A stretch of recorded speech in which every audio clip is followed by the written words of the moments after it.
कांग्रेस नेता राहुल गांधी मानहानि मामले में सजा के खिलाफ आज सूरत हाई कोर्ट में याचिका दाखिल करेंगे। इस मामले में सजा सुनाए जाने के खिलाफ राहुल 11 दिन बाद सेशंस कोर्ट में याचिका दाखिल करने जा रहे हैं। वो कोर्ट में रेगुलर बेल के लिए भी अर्जी दाखिल करेंगे। बताया जा रहा है कि उनके साथ प्रियंका गांधी भी सूरत आ सकती हैं। वहीं सूत्रों के मुताबिक 3 राज्यों के मुख्यमंत्री अशोक गहलोत, भूपेश बघेल और सुखविंदर सिंह सुक्खू भी उनके साथ कोर्ट पहुँचेंगे।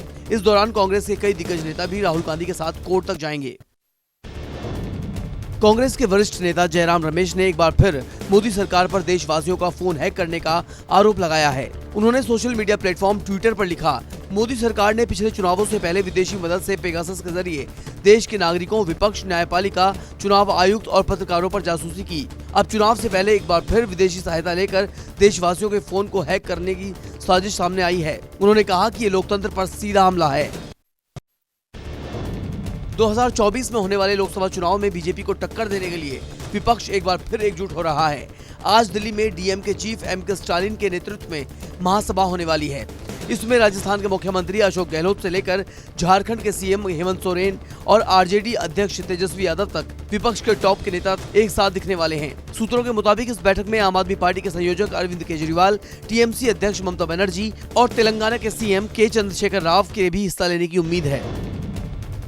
प्रधानमंत्री नरेंद्र मोदी आज दोपहर 12 बजे दिल्ली के विज्ञान भवन में सीबीआई के हीरक जयंती समारोह का उद्घाटन करेंगे। कार्यक्रम के दौरान विशिष्ट सेवा के लिए राष्ट्रपति पुलिस पदक और सीबीआई के सर्वश्रेष्ठ जांच अधिकारियों के लिए स्वर्ण पदक प्राप्त करने वालों के लिए एक अलंकरण समारोह आयोजित किया जाएगा, जिसमें प्रधानमंत्री मोदी पुरस्कार विजेताओं को पदक प्रदान करेंगे। इस दौरान प्रधानमंत्री शिलांग, पुणे और नागपुर स्थित सीबीआई के नए कार्यालय परिसरों का उद्घाटन भी करेंगे। उत्तर प्रदेश में समाजवादी पार्टी अब सियासी रणनीति बदलते दिखाई दे रही है। कभी दलित विरोधी कही जाने वाली समाजवादी पार्टी अब यूपी में दलित राजनीति के संस्थापक कहे जाने वाले कांशीराम को गले लगाने जा रही है। सपा प्रमुख अखिलेश यादव आज रायबरेली में स्थित कांशीराम महाविद्यालय में बसपा के संस्थापक कांशीराम की प्रतिमा का अनावरण करेंगे। सपा के राष्ट्रीय महासचिव स्वामी प्रसाद मौर्य इस कार्यक्रम को आयोजित कर रहे हैं, जहां अखिलेश कांशीराम की मूर्ति अनावरण के साथ साथ बड़ी जनसभा को भी संबोधित करेंगे। निकाय चुनाव की तैयारियों को लेकर यूपी निर्वाचन आयोग आज बैठक करने जा रहा है। राज्य निर्वाचन आयोग चुनाव के दौरान सुरक्षा व्यवस्था को लेकर बैठक करने जा रहा है। गृह विभाग के अफसरों के साथ राज्य निर्वाचन आयोग की बैठक आज दोपहर 12 बजे राज्य निर्वाचन आयोग के कार्यालय में होगी। इस बैठक में निर्वाचन आयोग के आयुक्त मनोज कुमार सिंह के साथ गृह विभाग के अफसर और डीजीपी आर.के. विश्वकर्मा भी शामिल हो सकते हैं। उत्तराखंड के मुख्यमंत्री पुष्कर सिंह धामी आज प्रधानमंत्री नरेंद्र मोदी से मुलाकात करेंगे। सीएम धामी की मुलाकात आज शाम हो सकती है। मुलाकात के दौरान सीएम धामी प्रधानमंत्री के सामने सशक्त उत्तराखंड का रोड मैप रखेंगे।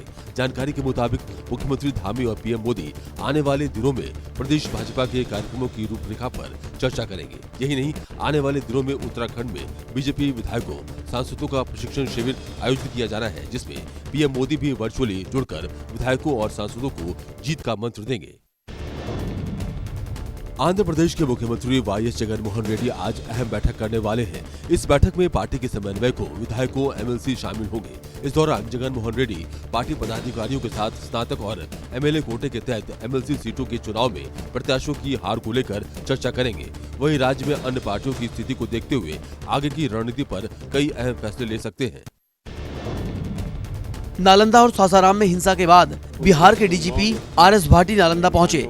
डीजीपी ने देर रात तक सर्किट हाउस में अधिकारियों के साथ बैठक की और हालात का जायजा लिया। वहीं हिंसा के आरोपियों से भी सर्किट हाउस में पूछताछ चलती रही। जिस वक्त आरोपियों से पूछताछ की जा रही थी, उस वक्त सीजेएम भी सर्किट हाउस में ही मौजूद थे।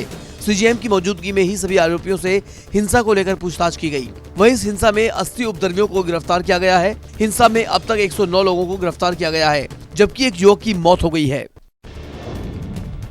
सासाराम और नालंदा में हिंसक झड़प के बाद चप्पे चप्पे पर जवानों को तैनात किया गया है। नालंदा में सीआरपीएफ और रैपिड एक्शन फोर्स के जवान लगातार इलाके में फ्लैग मार्च और गश्त कर रहे हैं। फिलहाल स्थिति पूरी तरह से काबू में बताई जा रही है। वहीं स्कूल, कॉलेज समेत शैक्षणिक संस्थाओं को अगले आदेश तक बंद कर दिया गया है। हिंसा को लेकर सीएम नीतीश कुमार ने अधिकारियों के साथ उच्च स्तरीय बैठक की। मुख्यमंत्री ने प्रशासन को निर्देश दिया है कि पूरी तरह से अलर्ट रहे और लगातार कानून व्यवस्था बनाए रखें। बिहार में हिंसा को देखते हुए केंद्र सरकार भी अलर्ट पर है। गृह मंत्री अमित शाह ने बिहार के राज्यपाल राजेंद्र विश्वनाथ आर्लेकर से फोन पर बात की और स्थिति का जायजा लिया। गृह मंत्री ने राज्य में हिंसा पर अपनी चिंता जताई, साथ ही राज्यपाल को मदद का भरोसा दिया। अमित शाह ने बिहार के गवर्नर से बिहार की कानून व्यवस्था पर भी बात की। अमित शाह ने केंद्र सरकार की तरफ से बिहार में एडिशनल फोर्स भेजने का भी आदेश दिया है। बिहार शरीफ में अर्धसैनिक बलों की 9 कंपनियां पहुंच चुकी हैं। केंद्रीय गृह मंत्री अमित शाह ने रविवार को बिहार के नवादा में एक रैली को संबोधित किया। बिहार में हुई हिंसा पर केंद्रीय गृह मंत्री अमित शाह ने मुख्यमंत्री नीतीश कुमार पर जमकर हमला बोला। उन्होंने कहा कि नीतीश कुमार शांति व्यवस्था संभाल नहीं पाए। बिहार की जनता ने सोच लिया है कि इस बार 2024 में फिर से मोदी सरकार बनेगी। नीतीश कुमार के दोबारा एनडीए में शामिल होने के मुद्दे पर अमित शाह ने मंच से ही साफ इनकार कर दिया है।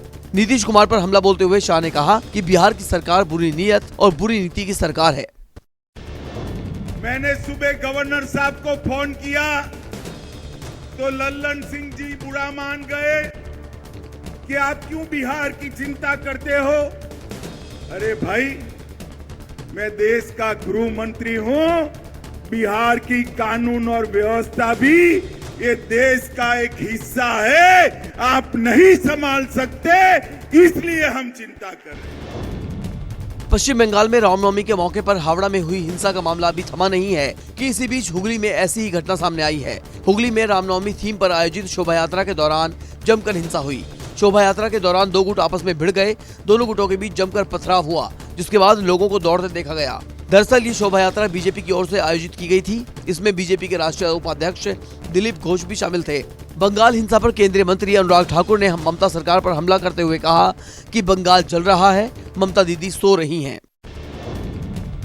उत्तर प्रदेश के स्कूलों में अब से मुगलों का इतिहास नहीं पढ़ाया जाएगा। मुगल का इतिहास पढ़ाए जाने पर योगी सरकार ने बड़ा फैसला लेते हुए 12वीं के सिलेबस से हटा दिया है। यूपी सरकार का फैसला यूपी बोर्ड और सीबीएसई बोर्ड दोनों पर लागू होगा। इतिहास की किताब से मुगल दरबार के पाठ को हटा दिया गया है। इसके अलावा 11वीं की इतिहास की किताब से इस्लाम का उदय, औद्योगिक क्रांति, संस्कृतियों में टकराव और समय की शुरुआत जैसे पाठ हटा दिए गए हैं। वहीं नागरिक शास्त्र की किताब से शीत युद्ध और अमेरिकी वर्चस्व की पाठ को भी हटा दिया गया है। दिल्ली शराब घोटाला केस में आज मनीष सिसोदिया को कोर्ट में पेश किया जाएगा। सीबीआई मामले में आज सिसोदिया की न्यायिक हिरासत खत्म हो रही है। सिसोदिया को दिल्ली की राउस एवेन्यू कोर्ट में पेश किया जाएगा। इससे पहले 31 मार्च को सीबीआई मामले में सिसोदिया की जमानत अर्जी खारिज कर दी गई थी। कोर्ट ने ये कहते हुए अर्जी खारिज की थी कि आबकारी नीति के निर्धारण और उसे अमल कराने में सिसोदिया की अहम भूमिका रही है। सीबीआई लगातार सिसोदिया पर नई आबकारी नीति के जरिए ग्रुप को फायदा पहुंचाने की बात कोर्ट में कहती रही है। राजधानी दिल्ली के द्वारका में वकील वीरेंद्र कुमार की हत्या के विरोध में आज दिल्ली की जिला अदालतों के वकील हड़ताल पर रहेंगे। ऑल डिस्ट्रिक्ट बार एसोसिएशन की कोऑर्डिनेशन कमेटी के सदस्यों ने इस हड़ताल में ज्यादा से ज्यादा संख्या में शामिल होने की अपील की है। एसोसिएशन का कहना है कि हम काम पर तभी लौटेंगे जब हमारे साथी वीरेंद्र कुमार को न्याय मिल जाएगा। आपको बता दें, द्वारका में वकील वीरेंद्र कुमार की गोली मारकर हत्या कर दी गई थी।